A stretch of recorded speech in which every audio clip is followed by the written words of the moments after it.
خالق إلا وجهك لن تطاع إلا بإذنك ولن توصى إلا بعلمك تطاع فتشكر توصى فتغفر اللهم صل على سيدنا وحبيبنا وشفيعنا وقائد غر المحجلين محمد وآلہ وأصحابہ وأزواجہ وعلى أمته أجمعين اما بعد۔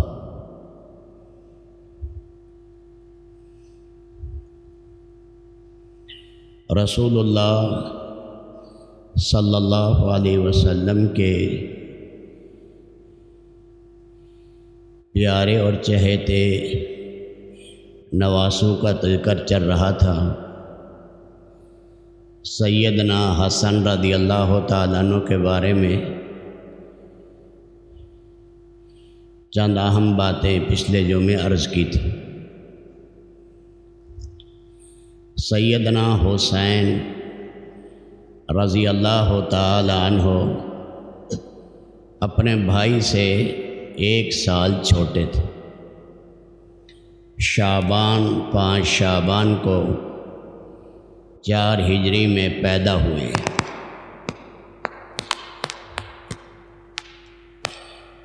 اللہ کے نبی صلی اللہ علیہ وسلم نے ان کے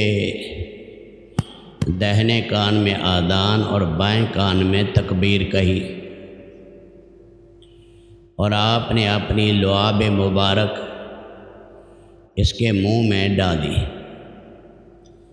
7ویں دن سر کے بال مونڈے گئے، ان کے وزن کے برابر چاندی صدقہ کی۔ 7ویں دن ہی ختنہ ہوا۔ عقیقے میں 2 بکرے یا بکریاں ذبح کی گئیں۔ جیسے پہلے عرض کیا تھا، آقا علیہ السلام نے فرمایا یہ 2 نام اللہ نے چھپا رکھے تھے، اور یہ میرے نواسوں کے نام ہیں جو اللہ کے پسندیدہ ناموں میں سے۔ سیدنا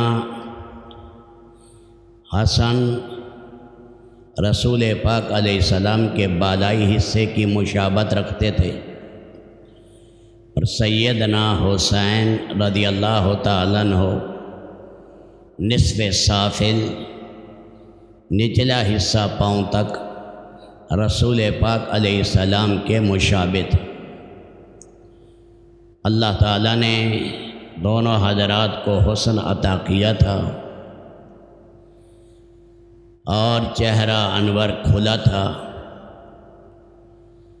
دانتوں میں چمک تھی، بال مبارک زلفیں کانوں سے نیچے تھی، جب پگڑی پہنتے تھے بڑے حسین سے حسین تر نظر آتے تھے، اور جسم اللہ نے میانہ بنایا تھا۔ سخاوت اللہ نے گھٹی میں رکھی تھی۔ ایک دفعہ ایک خاتون نے، دونوں بھائی جب حج کو جا رہے تھے تو ایک خاتون نے بکری ذبح کی راستے میں ان شہزادوں کی ضیافت کے لیے۔ جب وہ خاتون مدینہ منورہ آئی تو حضرت حسن نے بھی 1000 بکریاں اور 1000 دینار مکافات اور بدلے میں دی۔ سیدنا حسین رضی اللہ تعالیٰ عنہ نے بھی اس خاتون کو 1000 بکریاں اور 1000 دینار دی۔ ایک دفعہ بڑے بھائی چھوٹے سے کہنے لگے، اللہ نے آپ کو بڑی جرت دی ہے۔ چھوٹے کہنے لگے کہ اللہ نے آپ کو فصاحت و بلاغت اور بات سمجھانے کا اللہ نے بڑا ملکہ اللہ نے آپ کو عطا کیا۔ حضرت حسن رضی اللہ تعالیٰ عنہ 47 سال کی عمر میں دنیا سے چلے گئے اور حضرت حسین شہید ہوئے 57 سال کی عمر میں۔ داڑھی مبارک میں وسمہ لگاتے تھے کہ داڑھی سیاہی میل نظر آئے، ایک بوٹی ہوتی ہے اسے کوٹ کر لگایا جائے وسمہ، تو یہ استعمال کرتے تھے۔ حضرت ابوبکر صدیق کے زمانے میں بھی اللہ کے خلیفہ رسول اللہ کے خلیفہ ابوبکر صدیق بھی ان کا بہت احترام کرتے۔ جب خالد بن ولید کو ہیرا بھیجا تو وہاں سے مال غنیمت آیا تو عمدہ چادر تیلسان کی اور 1000 دراہم یہ حضرت ابوبکر صدیق نے حضرت حسین کو عطا کیے، بہت زیادہ اکرام کرتے تھے۔ سیدنا عمر بن خطاب اپنے بیٹوں سے زیادہ ان دونوں کا وظیفہ مقرر کر رکھا تھا اور یہ کہہ رکھا تھا کہ میرے پاس وقتاً فوقتاً آتے رہو۔ یہ وہ حضرات ہیں جو رسول پاک کی گود میں پلے، آپ کے کندھوں پر چڑھے، منبر میں آپ کے ساتھ بیٹھے، بعض سفروں میں بھی رہے، حضر میں رہے، جن کی تربیت میں رسول پاک کا اور کبار صحابہ کرام کا اور باہر حضرت علی کا دخل ہو اور اندرون خانہ سیدہ فاطمہ الزہرا رضی اللہ تعالیٰ عنہ کی تربیت ہو، تو وہ کن صفات کے حامل ہوں گے۔ سیدنا عثمان ذو النورین کے زمانے میں وہ انہیں عمرے پر اپنے ساتھ انہیں لے گئے، مقام سقیہ میں یہ بیمار ہو گئے، پھر ایک خادم مقرر کیا، پھر حضرت علی رضی اللہ تعالیٰ عنہ کو اطلاع دی گئی، زیادہ بیمار ہوئے تو احرام کھولنا پڑا، ایک جانور دم دیا اور پھر احرام کھولا، بال مونڈے۔ جب سیدنا عثمان ذو النورین کو شہید کرنے کے لیے باغی آئے تو یہ دونوں شہزادے پہرے پر مقرر تھے حضرت علی رضی اللہ تعالیٰ عنہ کی طرف سے۔ حضرت عثمان رضی اللہ تعالیٰ عنہ نے روک دیا تھا کہ میں مدینہ الرسول میں اپنی ذات کی خاطر ایک قطرہ بھی لہو کا نہیں بہاؤں گا۔ پھر جب حضرت عثمان رضی اللہ تعالیٰ عنہ دنیا سے چلے گئے، یہ اپنے والد کے ساتھ مختلف جہادوں میں رہے، دونوں بیٹے، اور اللہ کے دین کی خدمت میں پیش رہے۔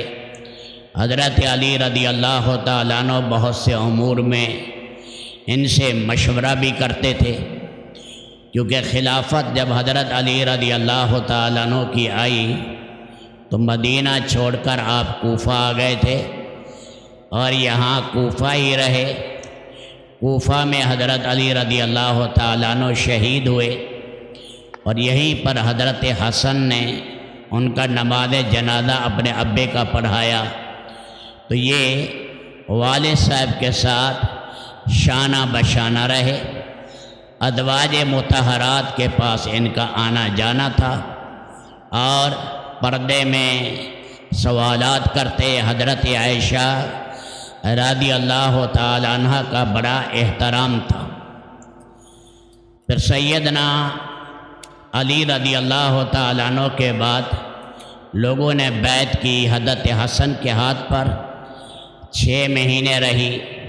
پھر بعد میں سیدنا معاویہ رضی اللہ تعالی عنہ اور سیدنا حسن رضی اللہ تعالی عنہ میں چند شرائط کے ساتھ صلح ہو گئی۔ ان میں یہ تھی کہ علاقہ احواز کا خراج سارا انہیں دیا جائے گا، ان کی ضروریات کا بھی خیال رکھا جائے گا، اور اس کے ساتھ اہل بیت کی ضروریات کا بھی خیال رکھا جائے گا۔ حضرت معاویہ رضی اللہ تعالیٰ عنہ جو ہے انہیں 2 لاکھ کا دراہم کا وظیفہ دیتے تھے، 1 سال نہیں دے سکے تو حضرت حسن کو آئندہ سال مکافات میں 15 لاکھ کے قریب دیا۔ بہت زیادہ احترام کرتے تھے، آپس میں بڑی محبت تھی۔ حضرت حسن حضرت حسین حسنین کریمین نے حضرت معاویہ رضی اللہ تعالی عنہ کے ہاتھ پر بیعت کی تھی۔ دمشق میں بھی ان کا آنا جانا تھا۔ جب حضرت معاویہ مدینہ منورہ آتے تو ان شہزادوں کو بلاتے، اپنی شان شان ان کا اکرام کرتے۔ بہت محبت کے ساتھ یہ وقت گزرا۔ جب حضرت معاویہ دنیا سے جانے لگے تو نیک نیتی کے طور پر کچھ ایسی چیزیں تھیں، اپنے بیٹے یزید کو ولی عہد بنایا اور ساتھ یہ کہا کہ آل رسول کا خاص خیال رکھنا، اور حضرت جو ہے حسن حسین حضرت حسین کے بارے میں کہا ان کا خاص خیال رکھنا، کیونکہ حضرت حسن پہلے فوت ہو گئے تھے، تو ان کا خاص کر خیال رکھنا۔ اگر اہل عراق انہیں تیرے خلاف بغاوت پر آمادہ کریں تو ان کے ساتھ نرمی کرنا، صبر اور تحمل کا مادہ اختیار کرنا، اور ان کے ساتھ کبھی بھی برا سلوک نہ کرنا۔ ان کی رسول اللہ صلی اللہ علیہ وسلم کے ساتھ ہمارے ساتھ قریبی رشتہ داری اور قرابت ہے۔ جب یزید آئے تو یزید میں بعض چیزیں خلاف شریعت پائی گئیں۔ ان حضرات نے ان کی حضرت حسین نے ان کی بیعت نہیں کی اور مدینہ منورہ کو چھوڑ کر پھر بعد میں مکہ مکرمہ چلے گئے۔ اہل عراق کے بارے میں، کوفہ والوں کے بارے میں خبر آئی کہ وہ بھی ان کے ہاتھ پر بیعت نہیں کر رہے، کہ بعض حدود کا وہ اہتمام نہیں کر رہے اور بعض چیزیں وہ ناجائز اختیار کر رہے ہیں، بعض عہد و میثاق کو توڑ رہے ہیں، خلافت کی شرائط ان میں نہیں پائی جا رہی، اس لیے بعض حضرات نے ان کے ہاتھ پر بیعت نہیں کی۔ ان میں سے حضرت حسین رضی اللہ تعالیٰ عنہ، عبداللہ ابن زبیر رضی اللہ تعالیٰ عنہ ہے۔ سیدنا حسین رضی اللہ تعالیٰ عنہ مکہ مکرمہ چلے گئے اور اہل کوفہ کے پیغامات آنے لگے کہ آپ یہاں آئیں، لوگ اس کی بیعت نہیں کر رہے، آپ کے ہاتھ پر بیعت کریں گے اور خلافت اعلیٰ منہج پر قائم ہو جائے گی، شریعت کے سارے اصول زندہ ہو جائیں گے۔ تو اس لیے انہوں نے سیدنا حسین رضی اللہ تعالیٰ عنہ کے پاس وفد بھی بھیجے اور 150 کے قریب خطوط بھی بھیجے۔ آپ نے حالات کی تحقیق کے لیے اپنے چچا زاد بھائی مسلم ابن عقیل کو کوفہ بھیجا کہ حالات کا وہاں جائزہ لے۔ مسلم ابن عقیل جب کوفہ میں گئے، وہاں جا کر مختار ثقفی کے گھر کے اندر ٹھہرے، لوگوں کو خبر ہوئی، وہ آ کر حضرت حسین کی طرف سے بیعت کرنے لگے۔ 18,000 کے قریب آدمیوں نے ان کی طرف سے بیعت جو ہے کی اور کہا کہ آپ سیدنا حسین کو بلا لیں۔ جب یہ بات یزید کو علم میں آئی تو انہوں نے وہاں پر جو گورنر تھا نعمان ابن بشیر صحابی، وہ بہت نرم مزاج کے تھے، اسے وہاں سے معزول کر دیا اور انہوں نے بصرہ کا حاکم عبید اللہ بن زیاد کو بصرہ اور کوفہ دونوں کا حاکم بنا دیا اور کہا کہ آپ مسلم ابن عقیل گئے ہوئے ہیں اور ان کی خبر لیں۔ مسلم ابن عقیل کچھ دن ان کے یہاں ٹھہرے، بعد میں وہاں سے نکل کر ہانی بن عروہ کے گھر میں ٹھہرے، اور کسی طرح عبید اللہ بن زیاد کو اس کا علم ہو گیا، گھیرا تنگ کیا، لوگوں کو اکٹھا کیا، خطاب کیا، ڈرایا دھمکایا، بعضوں کو لالچ دی۔ تو جب مسلم ابن عقیل وہاں تھے تو 4000 آدمی ان کے ساتھ چلے۔ جب باب کندہ میں پہنچے تو دیکھا پیچھے 30 آدمی ہیں، پھر آگے گئے تو دیکھا ایک آدمی بھی نہیں، رات کا ٹائم ہو گیا، سارے ساتھ چھوڑ گئے۔ پریشان ہوئے، رات کا ٹائم تھا، علاقے سے واقف نہیں تھے، اس لیے کہ مدینہ منورہ رہتے تھے۔ وہاں ایک گھر کے پاس بیٹھے، طوا نامی عورت کا یہ گھر تھا، وہ باہر نکلی، پانی مانگا مسلم ابن عقیل نے، وہ پانی لائی، پانی پلایا، پھر بھی بیٹھے رہے۔ 3-4 دفعہ اس خاتون نے کہا آپ یہاں سے جائیں، وہ بیٹھے رہے۔ بعد میں کہا میں کہاں جاؤں، میں مسلم ابن عقیل ہوں، اگر تم مجھے پناہ دے دو۔ انہوں نے دیکھا کہ یہ تو آل رسول سے ہیں، اپنے گھر میں پناہ دی۔ ان کا بیٹا بلال تھا، وہ بعد میں آیا، کہا اسے نہ چھیڑنا، کچھ نہ کہنا۔ بعد میں مخبری ہو گئی، عبید اللہ ابن زیاد کو پتہ لگا، محاصرہ کیا اور ہانی ابن عروہ کو شہید کر دیا، اور مسلم ابن عقیل کو وہاں قصر عمارت میں لے گئے، اور وہاں پر اوپر چھت پر چڑھا کر ان کی گردن کاٹی، اور جس سے ان کو شہید کر دیا گیا مسلم ابن عقیل کو۔ وہیں طوا نامی عورت کے گھر میں رونے لگے۔ انہوں نے کہا کہ بہادر تو نہیں روتے، فرمایا میں اس موت سے نہیں رو رہا، میں نے جو حضرت حسین رضی اللہ تعالیٰ عنہ کو اہل کوفہ کے بارے میں خبریں دی تھیں، وہ خبروں میں صداقت نہیں رہی، وہ مکہ مکرمہ سے چل چکے ہیں، اہل و عیال کے ساتھ، ان کے ساتھ کیا بنے گا۔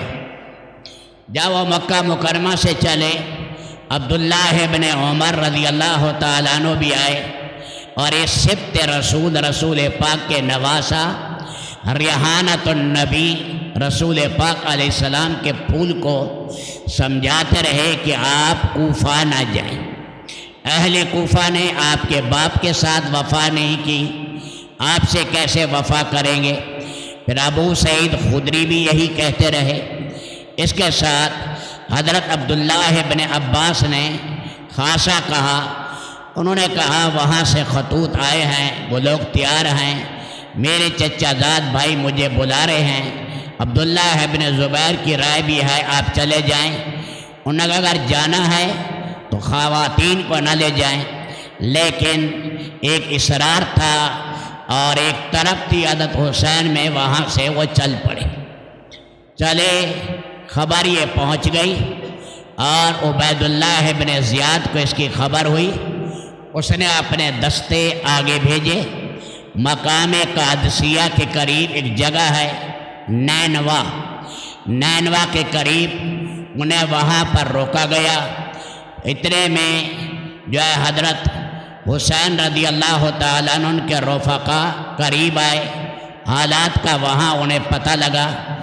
ادھر اس طرح فوج کے دستے کے بڑے عمر بن سعد تھے، وہ سامنے آئے، اسے عبید اللہ بن زیاد نے بھیجا تھا۔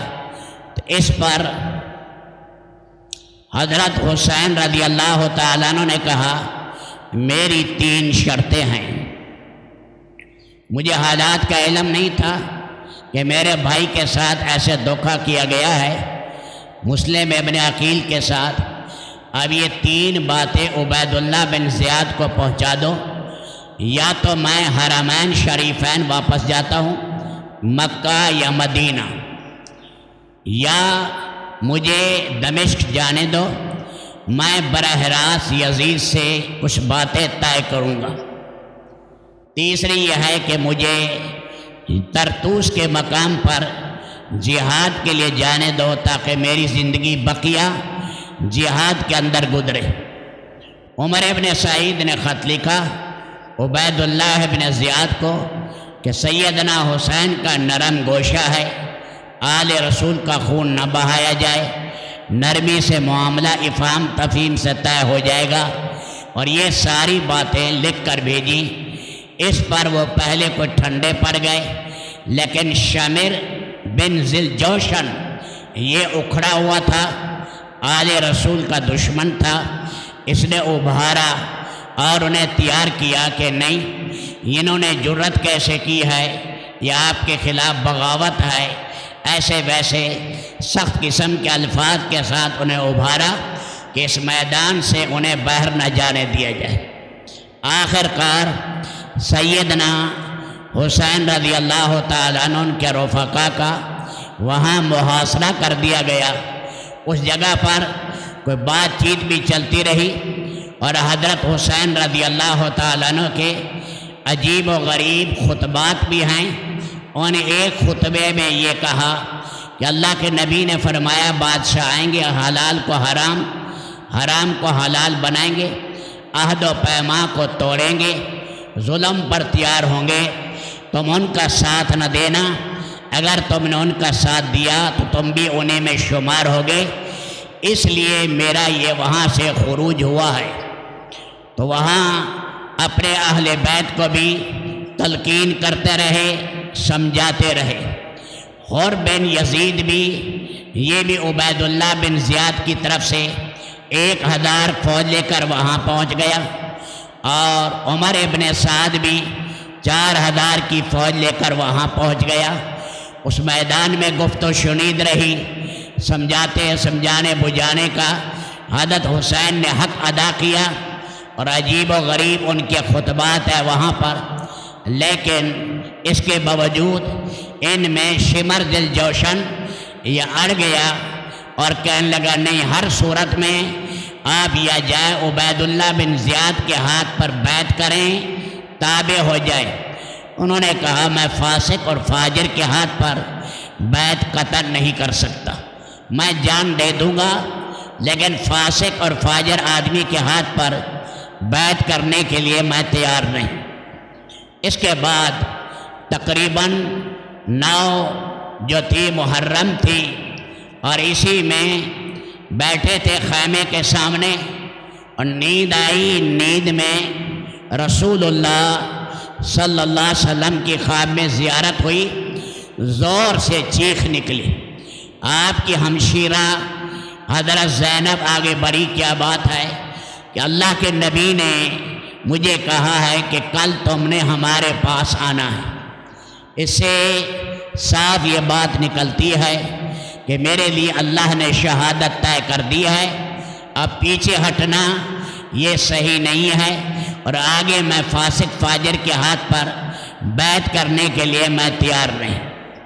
بھائی یہ گفت و شنید رہی۔ جب 10 تاریخ آئی، جمعے کا دن تھا، صبح کی نماز ہو گئی، پھر اس کے بعد ان دشمنوں میں سے سب سے پہلے شمر ذل جوشن نے تیر مارا، ابتدا کی اس نے، اور اس سے آپس میں لڑائی شروع ہو گئی، اور حضرت حسین رضی اللہ تعالیٰ عنہ کے ساتھ 72 آدمی اس میں شریک تھے، جس میں 32 سوار تھے اور 40 اس میں پیدل تھے۔ انہوں نے بھی اپنی طرف سے نیزے تلوار استعمال کی۔ اس میں حضرت حسین رضی اللہ تعالیٰ عنہ کے جو حضرت حسین کے چھوٹے بیٹے عبداللہ تھے، بڑے علی اکبر تھے، درمیان والے وہ علی تھے جنہیں ہم امام زین العابدین کہتے ہیں۔ وہ زین العابدین تو بیمار تھے، اندر خیمے میں تھے۔ علی اکبر جو تھے انہیں آ کر تیر لگا مرہ بن منکس کا، جس سے علی اکبر شہید ہوئے، اور حضرت حسین انہیں لے آئے، خواتین کے پاس آ کر لٹایا، اور لہو کا ایک چلو بھی بھرا، اوپر آسمان کے ڈالا، ان کی وصال پر یا عبداللہ کے وصال پر، اے اللہ اس لہو کا بدلہ آپ نے لینا ہے۔ پھر یہ لڑائی تیز ہو گئی. ایک بدبخت اٹھا اور اس نے، اس کا نام جو ہے روایات میں آیا ہے کہ اس نے حضرت حسین رضی اللہ تعالیٰ عنہ کے سر پر جو ہے جا کر تلوار ماری. مالک اس کا نام ہے. اس نے جا کر مالک ابن نصیر حضرت حسین رضی اللہ تعالیٰ عنہ کے سر پر تلوار ماری، جس سے لہو بہنے لگا. پھر پیچھے یہ ہٹا ہے. پھر اس کے بعد بیٹھے تھے اپنے بچے کو لے کر اور کبھی گود میں اس کو دیکھتے تھے.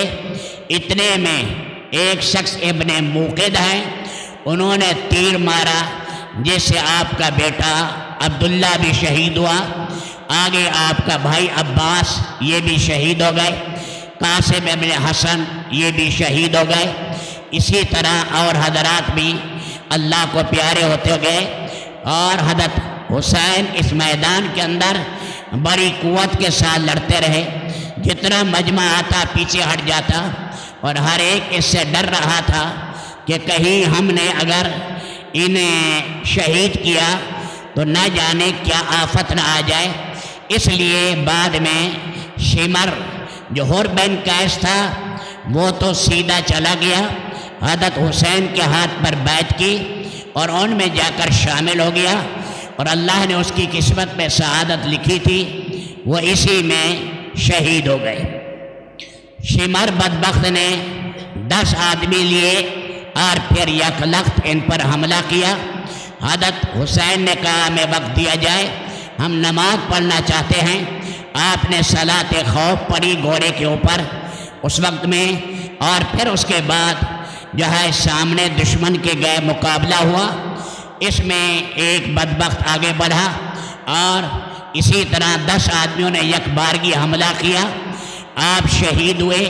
شمر کمینے نے کہا، شمر ابن ذوالجوشن نے کمینے نے کہا سینان سے کہ تم ان کا سر کاٹو. اس پر سیدنا حسین رضی اللہ تعالیٰ عنہ کا سر مبارک کاٹا گیا. ساری جگہ آل رسول کا لہو بہایا گیا. اور پھر یہ سر جو ہے لے کر عبید اللہ ابن زیاد کے پاس لے گئے. وہاں ایک غازرہ نامی بستی ہے، وہاں پر جو لوگ شہید ہوئے پہلے حضرت حسین نے ان کی نماز پڑھائی تھی، وہاں انہیں دفن کر دیا گیا. کیونکہ حضرت حسین نے کہا تھا اپنے رفقا سے تم جانا چاہو جا سکتے ہو، کیونکہ میں ان کا مطلوب ہوں، یہ مجھے ہی ختم کرنا چاہتے ہیں. لیکن ان لوگوں نے کہا کہ چچا جان جہاں آپ جائیں گے ہمارا بھی وہی جانا ہے. آپ نے اپنی وفات سے پہلے حضرت زینب کے پاس گئے جو آپ کی ہمشیرہ تھی، خواتین کے پاس گئے. میرے مرنے کے بعد چیخنا نہیں، میرے مرنے کے بعد اپنے چہرے پر تھپڑ نہ مارنا، گریبان اور سینہ کو بھی نہ کرنا، صبر کے ساتھ رہنا. یہ چند وصایا ان خواتین کو کی اور اس کے اندر اپنے بیٹے کے بارے میں بھی وصیت کی. امام زین العابدین جب بیمار تھے اور اللہ کو پیارے ہو گئے، اللہ کی طرف سے ان پر ریت کے ذرات سے زیادہ رحمتیں ہوں. پھر جب عبید اللہ ابن زیاد کے پاس گئے، اس نے چھڑی لگائی ان کے منہ پر، تو اس پر وہاں زید ابن ارقم صحابی بیٹھے تھے. اس نے کہا حیا کرو، شرم کرو، یہ وہ چہرہ انور ہے جسے رسول پاک علیہ السلام چومتے تھے، اور تمہیں شرم نہیں آتی؟ وہ بوڑھے تھے زید ابن ارقم. عبید اللہ بن زیاد کہنے لگے تم بوڑھے ہو ورنہ میں تمہیں قتل کر دیتا. اس کے بعد ان کا سر مبارک دمشق بھیجا گیا. وہاں روایات میں آتا ہے، کیونکہ تاریخی روایات ہے، احادیث تو نہیں، اس کے اندر یزید کے بارے میں کہ اس نے بھی چھڑی سے دانت کی طرف اشارہ کیا. وہاں پر دوسرے صحابی ابو برزہ اسلمی بیٹھے تھے، فرمایا اپنی چھڑی ہٹاؤ، اللہ سے ڈرو، یہ وہ ہونٹ تھے جنہیں اللہ کے نبی چومتے تھے. پھر وہاں خواتین کو تحفظ دیا گیا اور وہاں سے امام زین العابدین اور ان کو مدینہ منورہ بھیجا گیا. اور سیدنا حسین رضی اللہ تعالیٰ عنہ کا سر مبارک حضرت فاطمہ کے قدموں میں دفن کیا گیا، اور دھڑ مبارک جو تھا وہ کربلا کے اندر دفن ہوا۔ یہ سبق دے کر گئے آنے والی دنیا کو کہ ظلم کمینگی کتنی بری چیز ہے، ظالم کیسے ہوتے ہیں، اللہ کے ہاں کیسے جواب دیں گے۔ اور جب آخر میں حر نے بھی کہا، دوسرے لوگوں نے بھی کہا جو قتل کرنے والے تھے کہ تمہارا کون ہوگا قیامت کے دن اے ابن سمیہ کا خاندان، اور ان کی شفاعت تو رسول پاک علیہ الصلاۃ والسلام کریں گے۔ تو آل رسول کو شہید کیا۔ اس کے بعد ان ہر لوگوں کا بعد میں انجام بہت برا ہوا۔ جب عبید اللہ ثقفی ان پر مسلط ہوا تو 200 آدمی کی کھوپڑیاں اس نے اڑائی، اور اس کے بعد جو ہے بعدوں کی کھوپڑیاں کتوں کے سامنے اس نے ڈالی۔ عبید اللہ بن ابی مختار ثقفی نے اس کے ساتھ بعد ایسے تھے کہ جن کے پیٹ پھٹ گئے، اور بعد جو ہے ایسی سزائیں ہوئی کہ جس کے ساتھ ان کے پانی پیتے ہوئے پیٹ نہیں بھرتے تھے، اور بعدوں کی شرمگاہیں ایسی گندی ہو گئی کہ ان کو سنبھالنا بڑا مشکل ہو گیا۔ اللہ تعالیٰ نے دردناک عذاب میں اس کو مبتلا کیا، اور اکثر کے چہرے سیاہ ہوئے، اور خود عبید اللہ قصر عمارت میں وہاں سے جو ہے اس کی آگ نکلی تھی، اور جب وہ مرا تو اس کے منہ اور ناک سے سانپ نکلا۔ سانپ داخل ہوتا منہ سے ناک کے نتھنوں سے، اور ناک نہ داخل ہوتا اور منہ سے نکلتا تھا۔ تو اللہ تعالیٰ نے جو ہے اس آل رسول، صدق رسول اور ریحانت النبی صلی اللہ علیہ وسلم کے شہید کرنے پر اللہ نے انہیں عبرتناک سزا دی۔ اللہ تعالیٰ ہم اہل سنت والجماعت کی طرف سے ان تمام شہدادوں کو اور خاص کر آل رسول کو